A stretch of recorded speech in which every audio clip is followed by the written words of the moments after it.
Good morning, friend. We are discussing about the revision through MCQ question of the 24th May 2022. Let's see the first question. Asha worker जो है volunteer है within the community who are trained to provide information and the aid people in accessing benefit of various healthcare scheme of the government. क्या ये statement सही?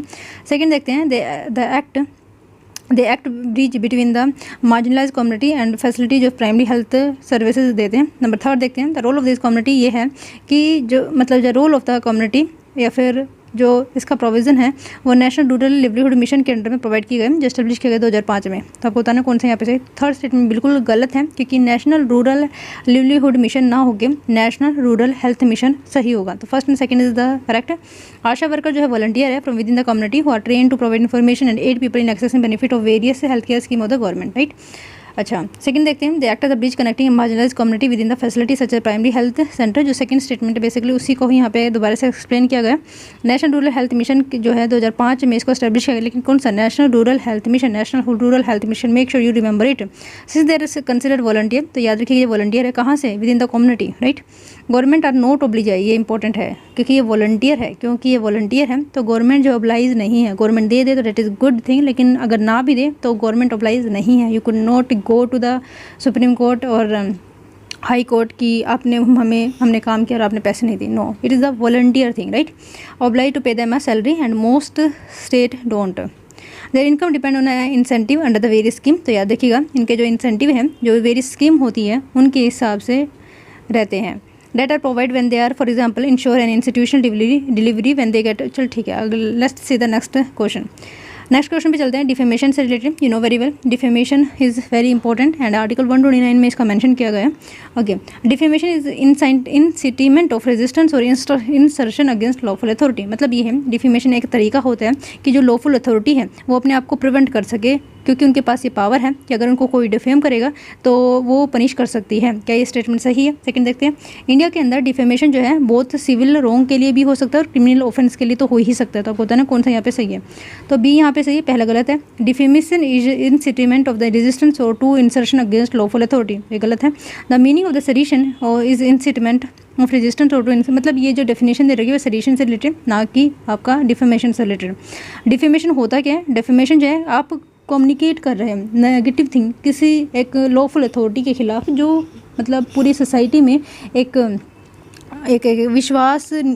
अविश्वसनीय बातें फैला सकता है. आई अगेन रिपीट, डिफेमेशन एक कम्युनिकेशन होता है जहाँ पे आप फॉल्स स्टेटमेंट दे सकते हैं जिसकी वजह से जो रेपुटेशन है किसी इंडिविजुअल की, किसी बिजनेस की, किसी प्रोडक्ट की, किसी ग्रुप की, किसी गवर्नमेंट ऑफिशियल की, रिलीजन की, नेशन की इंसल्ट हो सकती है, उसको हार्म हो सकता है. इस वजह से इंडिया के अंदर हम देखें तो defamation can both be civil wrong and a criminal wrong, sorry offence है यहाँ पे. The difference between the two lies in the object they seeks to achieve. मतलब दोनों में ये डिफरेंस है कि ये क्या अचीव करना चाहते हैं. A civil wrong tend to provide for a redressal of a wrongs by awarding compensation and a criminal law जो है पनिश करता है. मतलब पनिशमेंट जहाँ पे भी आ जाएगी तो वो क्रिमिनल लॉ बन जाएगा. उसी तरीके से अगर आप मान लें आपने किसी को गलत बोला लेकिन आप उसके लिए पे करते हो तो वो आपका सिविल रॉन्ग में आ जाएगा. क्रिमिनल डिफेमेशन जो है has been specified defined as an offence under section 499 of the Indian penal code. तो जो आपका क्रिमिनल डिफेमेशन है वो स्पेसिफिकली सेक्शन 499 में इंडियन पीनल कोड में डिफाइन किया गया है. अगले क्वेश्चन पे चलते हैं. अगला क्वेश्चन है united nation health human right council के बारे में, UNHRC के बारे में बेसिकली यहाँ पे बताने की कोशिश की. मतलब क्या है? United nation human right council consider the following statement. Okay. United nation of human right council एक यूनाइटेड नेटवर्क है जो mission to promote and protect human right around the world. United nation human right council एक united nation की एक body है जिसका mission ये है कि वो प्रोमोट करें, क्या प्रोमोट करें, प्रोटेक्ट करें, क्या प्रोमोट करें और प्रोटेक्ट करें human right around the world. Council की बात करें तो 47 मेंबर हैं elected for the staggered 3-year term on a regional group basis. The headquarter की अगर हम बात करें क्या है यहाँ पे जिनेवा स्विट्जरलैंड के अंदर लाई करते हैं. तो आपको बताना कौन सा यहाँ पे सही है. तो तीनों की तीनों सही है. इसमें 47 मेंबर होते हैं और जो मेंबर हो 3 सालों के लिए चुने जाते हैं. ठीक है. The united nation human right council is the united nation body whose mission is to promote and protect human right around the world. The council की बात करें तो 47 मेंबर हैं जो स्टैगर्ड 3 year के लिए जो है रीजनल ग्रुप बेसिस पे काम करते हैं. द हेडक्वार्टर जो है जेनेवा स्विट्जरलैंड के अंदर है और इसका फंक्शन क्या है? तो नॉन बाइंडिंग रेजोल्यूशन ये पास कर सकते हैं ताकि क्यों कर सकता है? ताकि ह्यूमन राइट का जो इशू है उसको हम डील कर सकें through a periodic review of all 193 united member state called the universal periodic review. अच्छा, तो अब क्या यहाँ पे देख लेना. Let's see the next question. अगले क्वेश्चन पे चलते हैं। जो लेटेस्ट एडिशन है वर्ल्ड ऑफ वर्क, क्या है वर्ल्ड ऑफ वर्क, ये रिपोर्ट जो है किसके द्वारा पब्लिश की गई है? International labour organisation. I can repeat the question. World of work, world of work मतलब जो पूरा वर्ल्ड है उसका काम करने का तरीका, एक रिपोर्ट पब्लिश की गई है, एक ऑर्गेनाइजेशन है, उसका नाम आपको बताना है, that nothing but international labour organisation. ठीक है, ठीक है। द लेटेस्ट एडिशन जो है वर्ल्ड ऑफ वर्क रिपोर्ट का आया है, जो रिसेंटली रिलीज की गई थी इंटरनेशनल लेबर ऑर्गेनाइजेशन के द्वारा। Let's see the next question.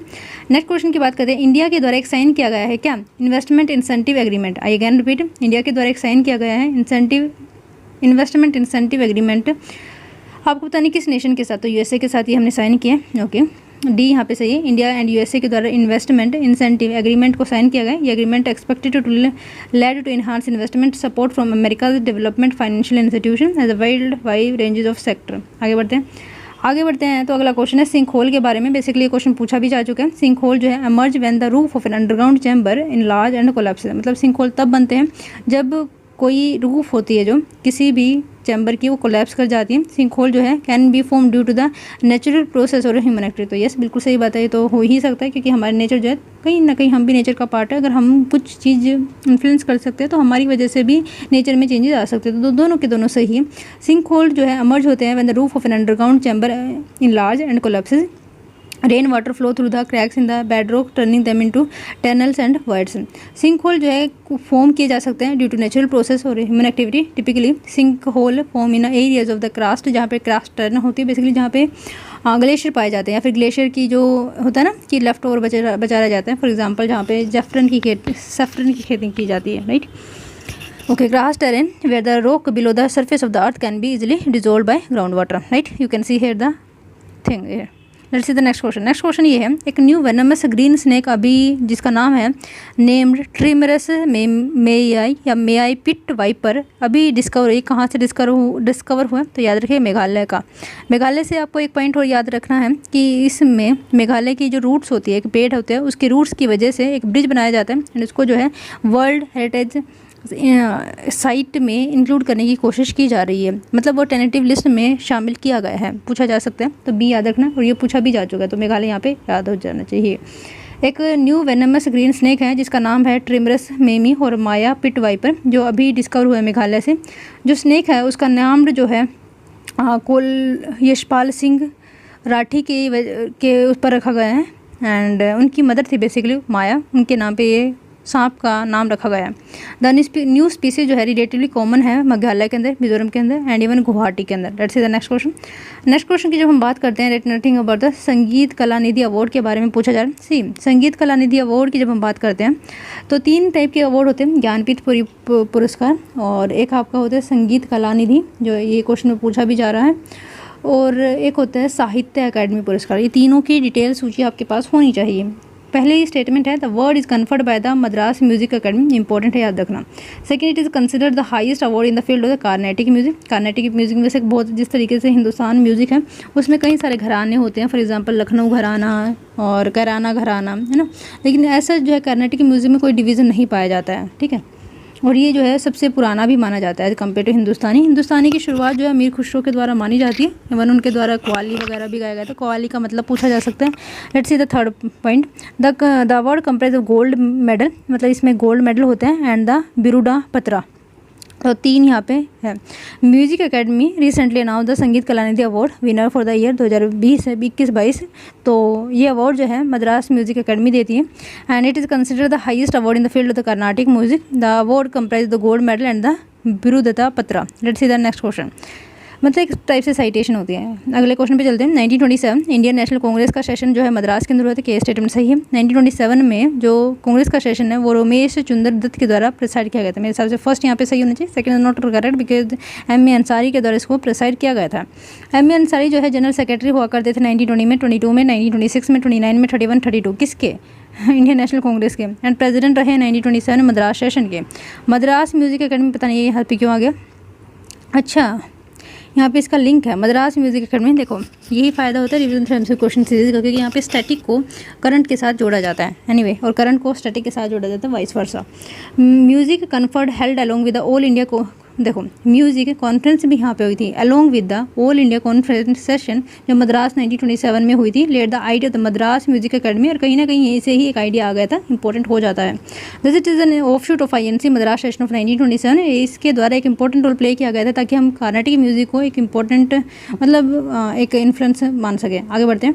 Rural development, अच्छा रूरल रोड कंस्ट्रक्शन के लिए आपको बताना है इनमें से कौन सा ऐसा तरीका है जो इन्वायरमेंटल सस्टेनेबल हो सकता है, कैसे, ताकि वो रिड्यूस कर पाए कार्बन फुटप्रिंट को। आपको बताना है कौन सा यहाँ पे सही। कॉपर स्लैग मतलब ये है, देखो हमें रोड बनाना है, हम इसमें से कौन सा तरीका इस्तेमाल करें कि ये जो है हमारे इन्वायरमेंट के पॉजिटिव इम्पैक्ट डालें। कैसे डालें कि जो हमारा वेस्ट है उसका अच्छे से मतलब रिसाइकलिंग की प्रोसेस को एक अच्छा बूस्ट मिल सके।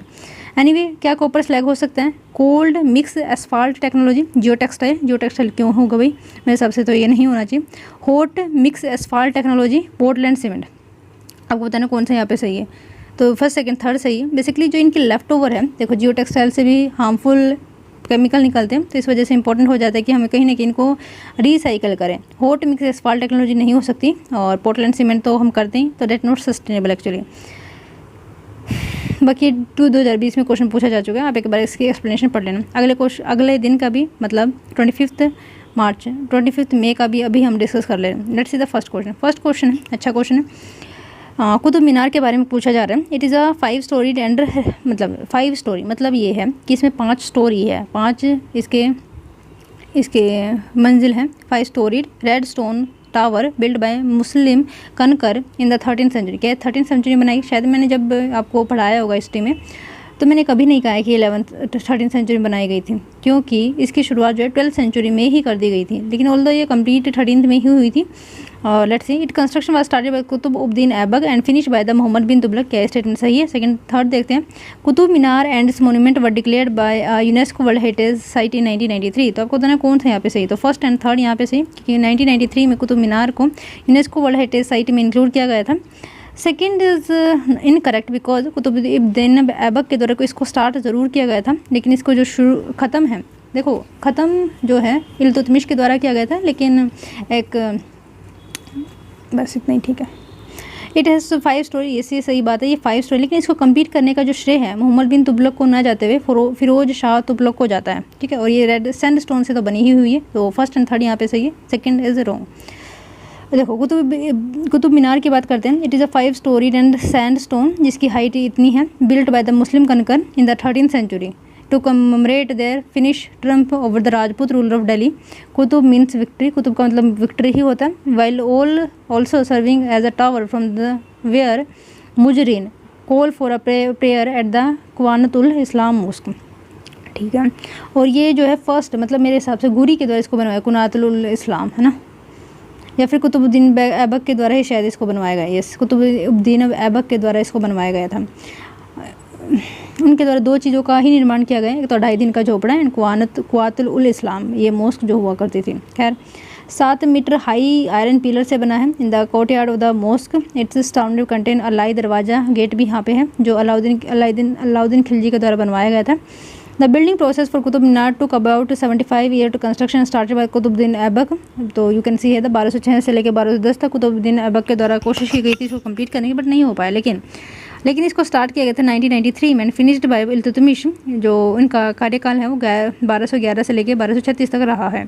1368 में क्या होता है कि इसको रिपेयर कराया गया था मोहम्मद बिन तुगलक एंड फिरोज शाह तुगलक दोनों के द्वारा, लेकिन इसको जो है रेनोवेट किया गया था, जो इसमें टूट फूट आ गई थी तो उसको दोबारा से ठीक किया गया था, बट इसमें कुछ नया निर्माण नहीं हुआ था। Maintenance is different from the new thing that are made.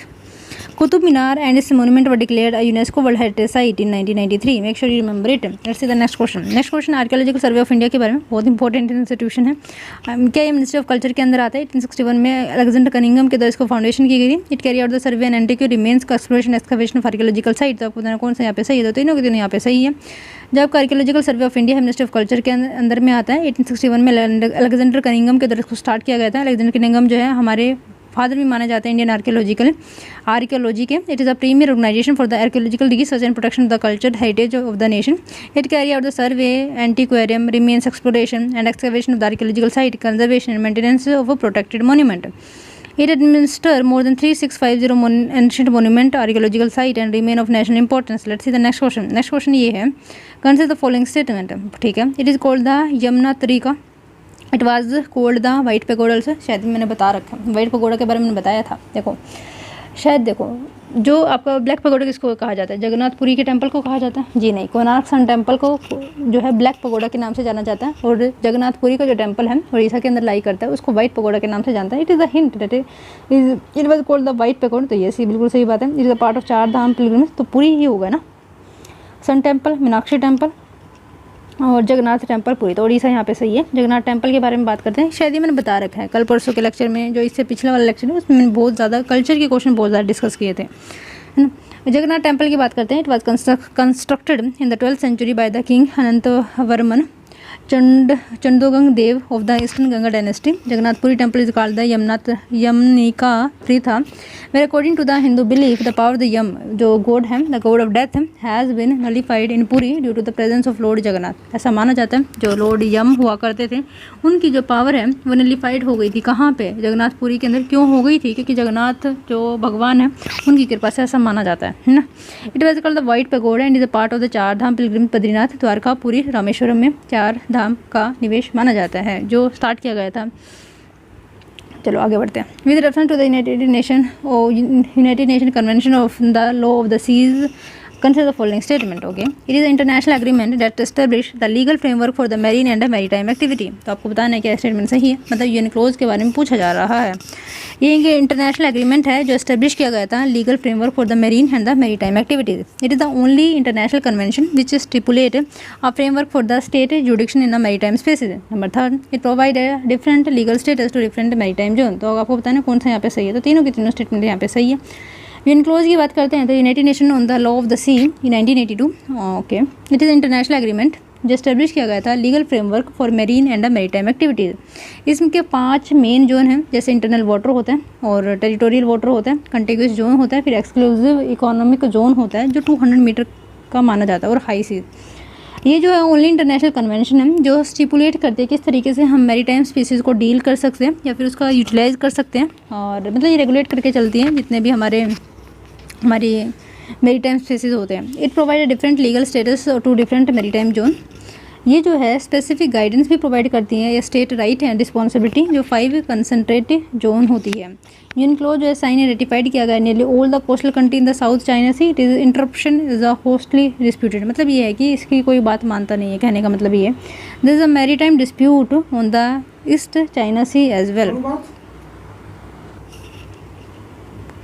Okay, let's see the next question. Next question की जब हम बात करते हैं वर्ल्ड इकोनॉमिक फोरम्स के बारे में, आपको बताना है कि ये कौन कौन सी रिपोर्ट को पब्लिश करता है. पहली जो रिपोर्ट है ग्लोबल कम्पिटिटिवनेस रिपोर्ट, सेकंड की बात करते हैं global gender gap report, number 3 है ग्लोबल रिस्क रिपोर्ट. तो आपको बताना कौन सा यहाँ पे सही है. तो तीनों की तीनों यहाँ पे सही है. यस, जो वर्ल्ड इकोनॉमिक फोरम है, वर्ल्ड कम्पिटिटिवनेस रिपोर्ट भी, global gender gap report, global risk report, तीनों ही पब्लिश करता है. और कौन कौन सी रिपोर्ट पब्लिश करता है, यू कैन सी है. एनर्जी ट्रांजिशन इंडेक्स को पब्लिश करता है, ग्लोबल कम्पिटिटिवनेस रिपोर्ट को पब्लिश करता है, global IT report, world economy along with एनसेड and council Cornell university publish this report. और बाकी तो ये है ग्लोबल जेंडर गैप रिपोर्ट जिसमें हमारे रैंक 147 है, global risk report, global travel and tourism report. Let's see the next question. Next question पर हम चलते हैं. Consider the following statement regarding the FAME Indian scheme. See, ये बहुत इंपॉर्टेंट स्कीम है. किसके पर्सपेक्टिव से? इलेक्ट्रिक व्हीकल के पर्सपेक्टिव से. इवन अभी फेम जो है सेकंड चल रहा है. Let's see, is a part of the national electric mobility mission plan. क्या स्टेटमेंट सही है? The department of the heavy industries, the ministry of heavy industries and public enterprise, the monitoring authority. Third देखते हैं, it encourages electric vehicle by providing subsidies. तो आपको बताना कौन सा यहाँ पे सही. तो यस, बिल्कुल सही है. सब्सिडी भी दी जाती है और ये जो है national electric mobility mission plan का ही पार्ट है. सबसे इंपॉर्टेंट बात ये है कि डिपार्टमेंट ऑफ हैवी इंडस्ट्री जो मिनिस्ट्री ऑफ हैवी इंडस्ट्रीज़ के अंडर में आती है, तो याद रखना ये इसी का ही पार्ट बनाती है. ओके, फेम स्कीम के बारे में देखते हैं. फेमस इंडिया स्कीम के बारे में देखते हैं. तो national electric mobility mission plan का अंडर में ही आते हैं। Department of heavy industry, the ministry of heavy industry and public enterprise, the monitoring authority, it encourages electric vehicle by providing subsidies. The fame India scheme is aimed at incentivise all vehicle. 2 phase of scheme are, first phase में जो है 2015 में इसको complete किया गया था, नहीं start 2015 में किया गया था, कंप्लीट 2019 में होता है। 2019 अप्रैल में स्टार्ट दोबारा से किया जाता है 2 सालों के लिए, लेकिन इसको फर्दर शायद बढ़ा दिया गया। Let's say the next. और इसके बारे में अगर हम देखें तो ये जो है क्या क्या कवर करता है, तो हाइब्रिड एंड इलेक्ट्रिक टेक्नोलॉजी को ये कवर करते हैं, like mild hybrid, strong hybrid, plug in hybrid, battery electrical vehicle. इसके जो 4 फोकस एरिया है, जैसे टेक्नोलॉजी डेवलपमेंट हो गया, डिमांड क्रिएशन हो गया, पायलट प्रोजेक्ट हो गया, चार्जिंग इंफ्रास्ट्रक्चर रहा। Let's see the next question. Next question की जब हम बात करते हैं, मोर than half of the India edible oil consumption is important, बिल्कुल सही बात है, इसमें कोई दो राय नहीं है। इवन 85% जो है हम इंपोर्ट ही करते हैं। Sunflower oil account for the 53% of all edible, सिर्फ एडिबल ऑयल इंपोर्ट के बारे में हम यहाँ पे बात कर रहे हैं, तो ये बताना है आपको। India import palm oil from Indonesia and Malaysia, while soybean oil जो है हम ब्राज़ील एंड अर्जेंटीना से इसको इंपोर्ट करते हैं। तो आपको बताना कौन सा यहाँ पे सही है, तो first and third are correct. Edible oil जो है, more than half of India edible oil consumption is important. India dependent जो एडिबल ऑयल की है वो अप्रोक्सीमेटली 65% है, याद रखना इंपॉर्टेंट है। मतलब हम अप्रोक्सीमेटली ऑयल की बात करते हैं, देखो दोनों ही अलग चीज़, एक तो ऑयल होती है, एक गैस होती है। ऑयल की जब हम बात करते हैं तो 65% इंपोर्ट करते हैं, राइट ओके। और इसमें से 65% का भी 85% जो है हमारे सी रूट से आता है, राइट। और even you can say that कि गल्फ कंट्री पे हम डिपेंडेंट है। सनफ्लावर ऑयल जो है हमारे पूरे एडिबल ऑयल इंपोर्ट का 14% कैरी करते हैं, और आता कहाँ से, तो यूक्रेन से आता है। That's why it is in news. India import edible majorly from Ukraine and 20% from Russia, about 70%। India import palm oil from Indonesia and Malaysia, well soybean oil come from Brazil and Argentina. 2019 में edible oil account for the 40% of agriculture import bill and 3% जो है overall bill import bill of the country. Palm oil की बात करते हैं तो 62%, soybean 21%, sunflower 16%। Okay आगे बढ़ते हैं। अगले क्वेश्चन की अगर हम बात देखें तो अगला क्वेश्चन है, if another global financial crisis happen in the near future, which of the following activity या policies are most likely to give some immunity to India. तो ये ऑलरेडी पूछा जा चुका है सॉरी। देखो ये कुछ 2020 का शायद ये क्वेश्चन है ना, लेट्स सी। तो फर्स्ट ही यहाँ पे सही है, not depending on the short term foreign boring, तो ये सही है। Opening up to more for, ये तो बिल्कुल ही गलत है। Maintaining full capital account convertible, तो ये बिल्कुल ही खतरनाक स्टेप हो जाएगा, तो फर्स्ट ही यहाँ पे सही है। बाकी आप देख सकते हैं ऑलरेडी पूछा जा चुका है, तो ये फ़ायदा होता है इससे पूरी सीरीज़ का। आगे बढ़ते हैं। कल्चरल हिस्ट्री के बारे में पूछा जा रहा है, विच of the following is the correct description of the term Paramita. ये भी 2020 का ही क्वेश्चन है। परमिता का मतलब क्या होता है, देखो ये ना बोधिसत्वा से ही रिलेटेड है। अर्ली मेडल ये तो नहीं है। अर्लीस्ट पद्मा टेक्स्ट, ये भी गलत है। Philosophical school that did not accept the authority of Vedas, तो यहाँ पे सही जो है सी है। Perfection whose attainment lead to the bodhisattva path, तो ये है इसका आंसर हो जाएगा। और यहाँ पे 10 परफेक्शन की बात की जाती है, और शायद ये जो है एनसीईआरटी में मेंशन किया गया है। आगे बढ़ते हैं। With reference to the scholar literature of ancient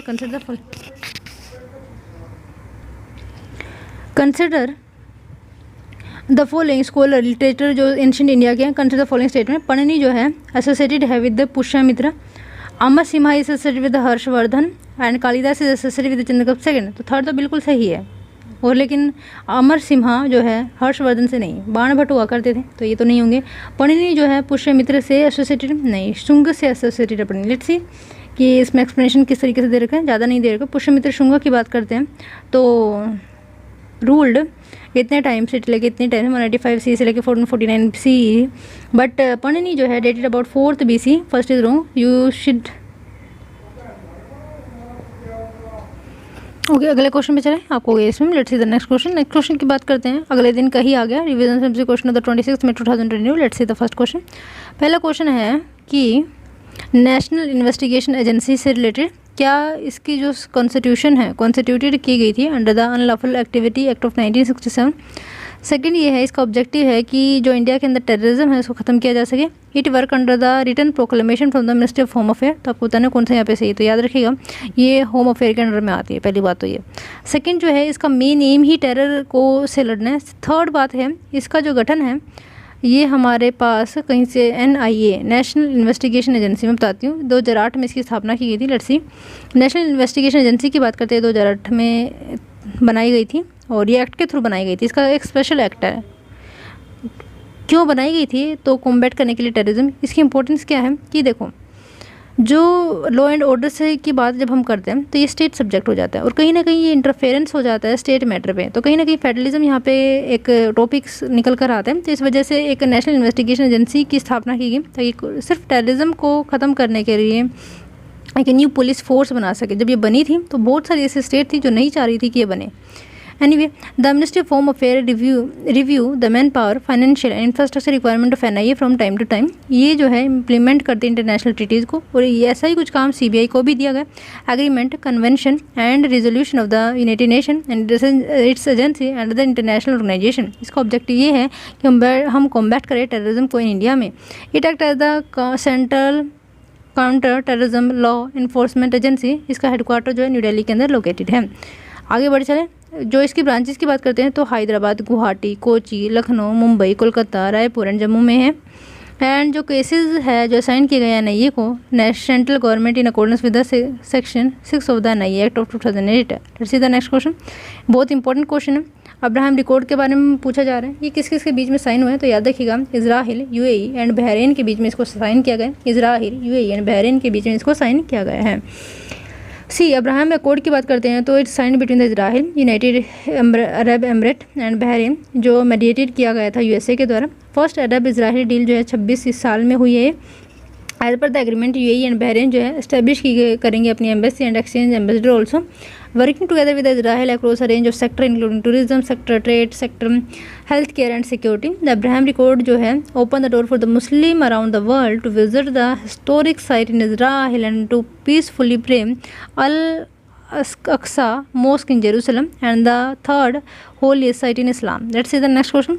Next question is the Financial Action Task Force के बारे में। क्या ये इंटरगवर्नमेंटल ऑर्गेनाइजेशन है जो स्थापना की थी 1989 में, किस on the initiative of the G20। There are currently 167 member of the FATF. It secretariat is located at the organisation for economic cooperation and development headquarter in Paris. तो आपको बताना कौन सा यहाँ पे सही है। सही की जब हम बात करेंगे तो आगे बताएंगे। तो यहाँ पे सी सही है, सिर्फ थर्ड यहाँ पे सही है। An inter governmental body establish in 1989 under the G7 summit in Paris. It accesses the stand of the country on multi money laundering and anti terror financing framework. It sets standard and promote efficient, effective implementation for legal, regulatory and operational measures for combating money laundering, terrorist financing and other related threat to the integrity of the international financial system. इसका secretariat की बात करें तो ECD जिस तरीके से secretariat है उसी तरीके से है और हेडक्वार्टर का पेरिस के अंदर है. FATF जो है अप्रोक्सीमेटली 39 इसमें मेंबर है including 2 regional organisation, the European commission and the gulf of council. इसके इंडिया जो है मेंबर FATF का, तो याद रखना ये इंपॉर्टेंट पॉइंट है. आगे बढ़ते हैं. अगला क्वेश्चन है इलेक्शन कमीशन ऑफ इंडिया के बारे में. ये जो है इलेक्शन किस किस एडमिनिस्टर करता है? लोकसभा बिल्कुल, राज्यसभा बिल्कुल, स्टेट लेजिस्लेटिव असेंबली ये भी सही है, office of the president, vice president and state legislative council. मेरे हिसाब से तो पाँचों के पाँचों होने चाहिए. तो ये से तो आप इसकी एक्सप्लेनेशन खुद ही देख लेना. आगे बढ़ते हैं. अगले क्वेश्चन पे इलेक्शन कमीशन ऑफ इंडिया के बारे में आपको बताना है कि उनकी का स्टेटमेंट सही है. It is autonomous constitutional authority responsible for administrating election commission in India. Second की बात करते हैं, operate under the authority of constitution as per article 324 and the subsequent enactment representation of people act of 2000 and representation of people act. It consists of 1 chief election commissioner and the 3 election commissioner appointed by the president. तो आपको बताना कौन सा यहाँ पे सही है. तो ए सही, सेकंड थर्ड गलत है ना. इलेक्शन कमीशन की बात करते हैं तो इलेक्शन कमीशन जो है एक ऑटोनोमस कॉन्स्टिट्यूशनल अथॉरिटी है जो रिस्पॉन्सिबल है कि एडमिनिस्टर करना union and state election process को इंडिया के अंदर. ये जो है एडमिनिस्टर करते election to the Lok Sabha, Rajya Sabha, state legislative assembly in India and the officers of the president and the vice president in the country. Part 15th of the Indian Constitution deal with the election and establish a commission for 3 these matter. Article 324 से लेकर 329 of the Constitution deal with the power, function, tenure, eligibility, commission and the member. इसमें जो है 1 chief election commissioner होता है and 2 election commissioner appointed by the president. Right, आगे बढ़ चलते हैं. They have fixed tenure of 6 years up to the age of 65 years. They enjoy the same status and received salary and perk as available by judge of the Supreme Court. Chief election commission जो remove किया जा सकता है अपने office से only through the process of removal similar to the supreme Court जज by the Parliament. It grant recognition to the political party and allocate election symbol to the along with the setting dispute related to it. Commission जो है advisory jurisdiction है इसकी in the matter of the post election disqualification of sitting member of the parliament and the state legislature. It issue the model code of conduct in election for political parties and candidates so that no one indulges in the unfair practice or there is no arbitrary abuse of the power by those in the power. It set limit of the campaign expenditure per candidate to all the political party and also monitor the same. आगे बढ़ते हैं, international labour ILO के बारे में है। ये जो है ओनली ट्रिपेट्रिएट यूनाइटेड नेशन एजेंसी है। ये जो है 1919 में ट्रीटी ऑफ वर्साइल के द्वारा बनाई गई थी। ये जो है फाउंड की गई थी सोशल जस्टिस, इसका मेन एम था ताकि यूनिवर्सल एंड लास्टिंग पीस अपनी पूरे वर्ल्ड में हम एस्टेब्लिश कर सके। तो ये सही, बिल्कुल सही। और वर्ल्ड ऑफ वर्क की रिपोर्ट यही पब्लिश करते हैं, तो हमने पिछले ही लेक्चर में इसको पढ़ा है, तो याद रखना। ये जो ओनली ट्रिपेट्राइट यूनाइटेड नेशन एजेंसी है जो बहुत सारी गवर्नमेंट को टुगेदर लाने में हेल्प करती है। एंड इसमें वर्कर 187 मेंबर स्टेट हैं। It set labour standard to develop policies, devise programme, promote decent work to for all man and women, मतलब इक्वलिटी की कहीं ना कहीं बात करते हैं। It was establish in 1919 by the treaty of Versailles, important है याद रखना। एंड ये बची हुई one of the important institution है जो बचा हुआ है। कहाँ से बताओ भाई? मतलब एक और बॉडी बनाई गई थी ना, जिस तरीके से अभी यूनाइटेड नेशन है, तो उसी तरीके से एक लीग बनाई गई थी उस वक्त, लीग ऑफ नेशन नाम से। एंड 1919 में ILO को उसी वक्त गठन किया गया था। इवन हमारी कंट्री से एक पर्सनैलिटी के द्वारा पार्टिसिपेट किया गया था, GP जोशी के द्वारा, तो ये भी आप याद रख लेना। एनीवे, उस जब ये बनी थी उसी वक्त। It become the first affiliated specialised agency by the united nation in 1946। तो याद रखिए, फर्स्ट एफिलिएटेड स्पेशलाइज्ड एजेंसी। देखो, स्पेशलाइज अलग होती हैं और जो यूनाइटेड नेशन के अंडर आती है, और बहुत सारी अदर ऑर्गेनाइजेशन भी है, इनका डिवीज़न आपको पढ़ के जाना है जब भी आप कभी किसी के सामने बातें करें या इंटरव्यू के लिए जाएं। हेडक्वार्टर की बात करते हैं तो जेनेवा स्विट्जरलैंड के अंदर है। इसके फाउंडिंग मिशन में सोशल जस्टिस एक इंपॉर्टेंट कंपोनेंट है यूनिवर्सल एंड लास्टिंग पीस के लिए। ये जो है प्रमोट करता है internationally recognised human and the labour right. ये जो है substantial support and building of ethical and productive framework of the fair globalisation. आगे बढ़ते हैं, वाइल्ड लाइफ प्रोटेक्शन एक्ट 1972 की बात करें। Consider the following statement. It was enacted for the protection of the plant and animal species. It extends to the whole of India. It prohibits the hunting of any wild animal specified in the act. So first and second is correct.